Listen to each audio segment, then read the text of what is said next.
If you haven't figured it out already, there's a war against traditional families, and it seems to be a cultural hotspot that is in vogue, indicative of a world that is out of touch with reality. Welcome to Azimuth Podcast. I'm Kimberly McNabb, and with me is my husband, Barrett McNabb.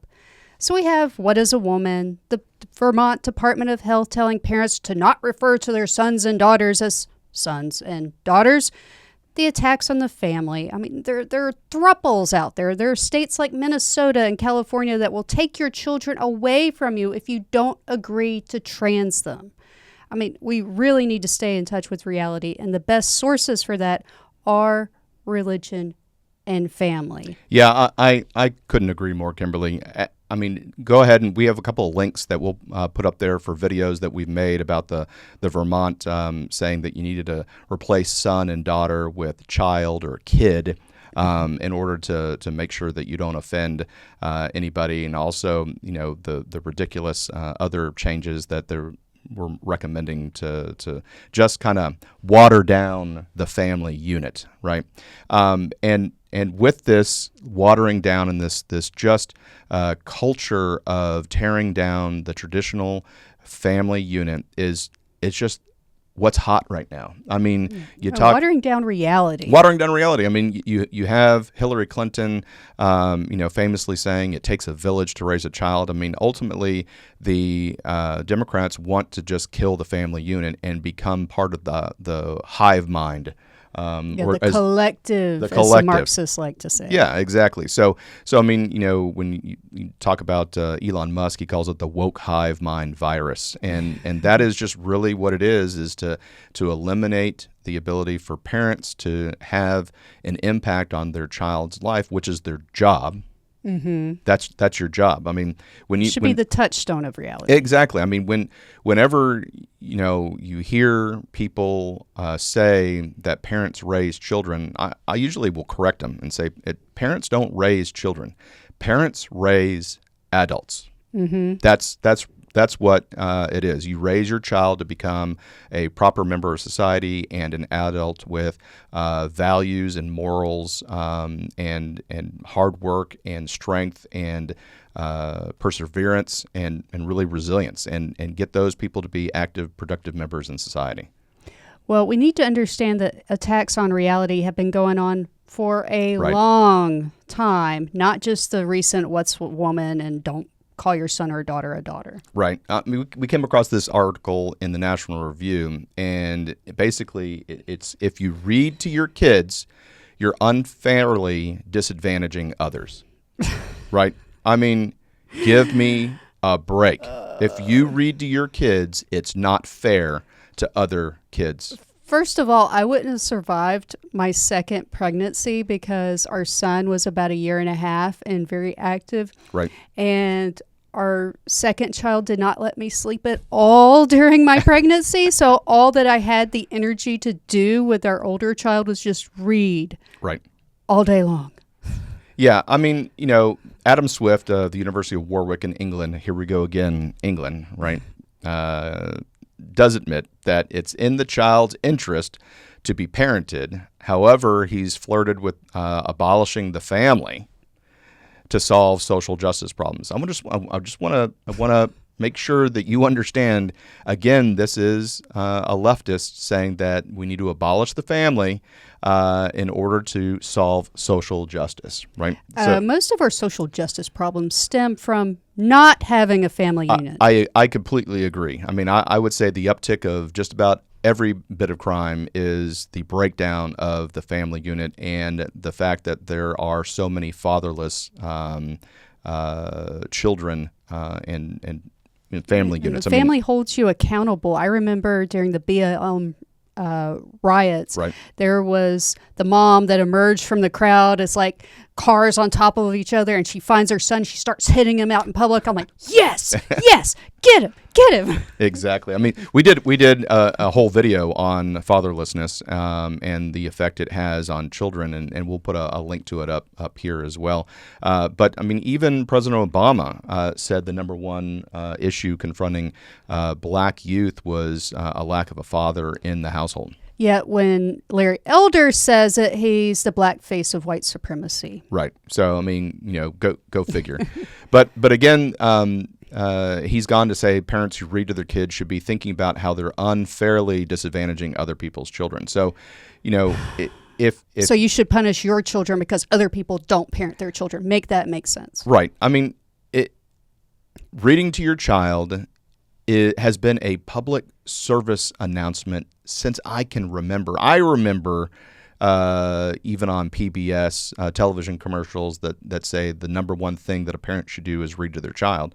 And I don't see why you wouldn't read to your child. Is he saying that there's parents out there that just are too tired to do it, or they're working and the child doesn't get access to it, or just parents that just choose not to read to their child, and so other people should not read to their child as well? Yeah, I mean, it's like he's saying he doesn't want your child to learn to read or have much more difficulty learning to read, because if a kid sees you reading, they're more likely to take an interest in it. Right. And also there's so many stories that activate a child's imagination through reading. Mm-hmm. There are so many moral lessons that are taught to your child by reading, especially if it's the Bible or if it's Aesop's tales, a whole host of brave books, a whole host of books that teach moral lessons. Yeah, I mean, and so, I want to touch on, the imagination part as well. I was always an avid reader. I was always reading well above my grade level. Even in pre-K 4 and kindergarten, I was the best reader in the class. And when I was in high school, I would read 7 books at the same time. And it was just not because I wanted to see how many books I could read at the same time. It's just that I would read a chapter of one book and then put it down, read a chapter of another book, put it down, read a chapter. And I could keep all of the storylines straight in my head. And it allowed me to have a bunch of different subjects covered, whether it was some type of science fiction type book, or whether it was a Western, or whether it was, a magical book, or whether it was, one of my favorite authors in high school was Tom Clancy. So I loved the techno thriller books. Would people call you ADD today? I guess maybe I was ADD. I don't know, but I would read them and I just put them down and pick up the next one and just read a couple chapters at a time out of each one, and then I'd finish them all basically at the same time. And then I was always a big rereader of books. So one of my 2 favorite books was Battlefield Earth, written by L. Ron Hubbard. Now, please, I'm not a member of the Scientology cult, so don't go that. But I did like that book, Battlefield Earth. John Travolta did a movie with it. Don't do that. Don't see that. Just read the book. It's an awesome book. And the other one was Red Storm Rising, which was Tom Clancy's book that centered around World War III. It was written in 1985 or something like that, I think. And so, but I read that book multiple times, cover to cover. It's 600 some odd pages. Yeah, mine's the Scarlet Pimpernel. Right. Yep. I remember that. In fact, that's one of the things, one of the first movies we saw together was the one starring Jane Austen, The Scarlet Pimpernel. And that was a good time. But his ultimate goal is to level the playing field. And here's the problem. You mean lowering that's the exactly playing field. We must be married. That was exactly what I was going to say, is to level the playing field by lowering the playing field, rather than having children rise up and everybody read. Well, yeah, have your child set the example, and guess what? To set an example for other people to aspire to, guess what? You are going to have to be a little bit higher, but recognize that's just that one thing, whatever it is, and don't parade it over people or rub their faces in it. Just set the example. And that's one reason why I hate the whole immigration thing that we're going through, is we're lowering our standards. We're trying to become like the rest of the world, whereas we're supposed to be the shining hill. Right. Yeah, no, I mean, the biggest problem is rather than having a standard and raising people to reach the standard, which is what you should do, they're lowering the standard, and they, meaning the Department of Education and the teachers unions and leftist ideology, is lowering the standard so that everybody makes it across the finish line. And it just kind of reminds me of this problem of even in the military is when you're lowering standards, the quality of your product is lessened. And what if we did that with sports? I mean, you have people breaking these barriers all the time. I mean, like 40 years ago, I mean, you watch the gymnastics from 40, 50, 60 years ago, and you're like, my 5-year-old could do those gymnastics. Or, oh, someone ran a mile in 5.5 minutes. Big whoop. Now they're doing it in what, like 4 or 3 something?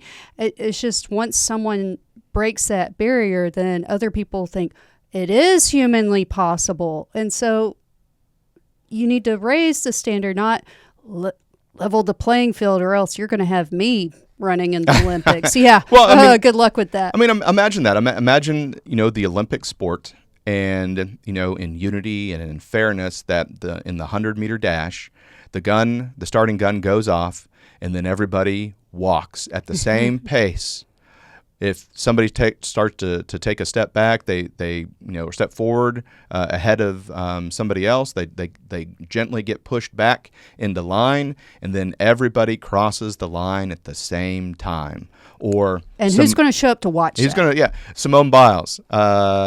Hey, you're not allowed to do any of the cool stuff that you know how to do because it's not fair to the other gymnasts. And so you have to take out the 3 things that are named after you because you're the only human being on the planet that can do them. You're not allowed to do those anymore to make the sport more interesting and more fair so that everybody has a level playing field. Would that work out? I don't think so. No. And now you talk with your mom like every Sunday. Yes. So, we like to emphasize the family unit, and, just with all the craziness going around, I talk to my mom every Sunday. It kind of grounds me a little bit, like reminds me other people think like I do and have some of the same morals and ethics that I do. I'm not insane. COVID really separated a lot of people. One of my running partners, she got her kids vaccinated the second they let kids 5 and under do it, and I didn't sever that tie. She did. So kind of cleared a lot of friends out, that whole subject. So it's good to, and that's another reason why you got to talk to your family. You got to have those bonds, and it's biblical. It goes back since the dawn of time. That's why God structured us the way He did. In the book of Elijah, it says, turn the hearts of the children to the fathers and the fathers to the children. And Malachi 4:6 says, God says that if hearts are not turned this way, He will smite the earth with a curse. And, I mean, I see a lot of smiting going on, just the craziness going on in the world and in the news. You don't have to look very far. Yeah,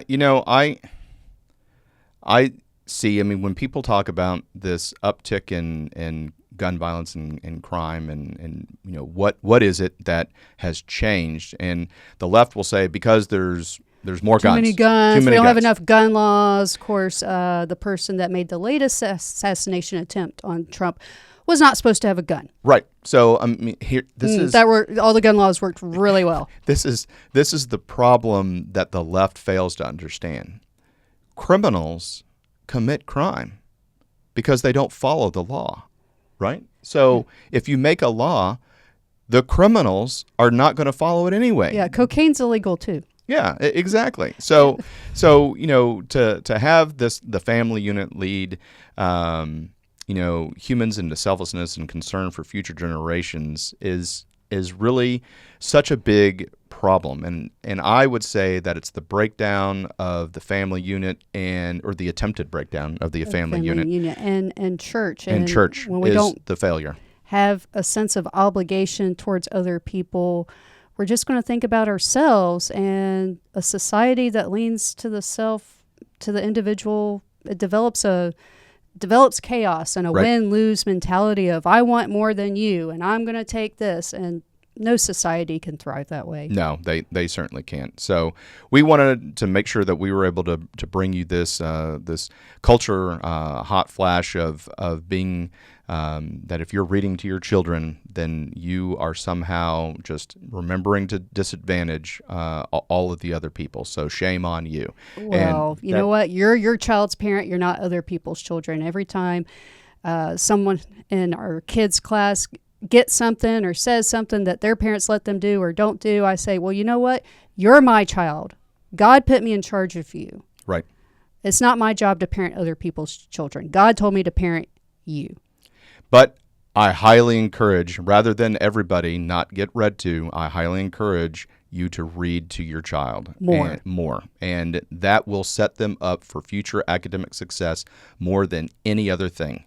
And the earlier the child can read, the better they're going to do academically. It is just fact. It's not up for debate.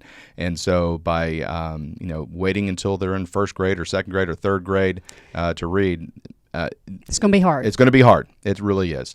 But we saw this and we wanted to bring it to your attention. Please leave a comment below and tell us what you think the family unit should look like, what you think about reading to your child for all those parents out there.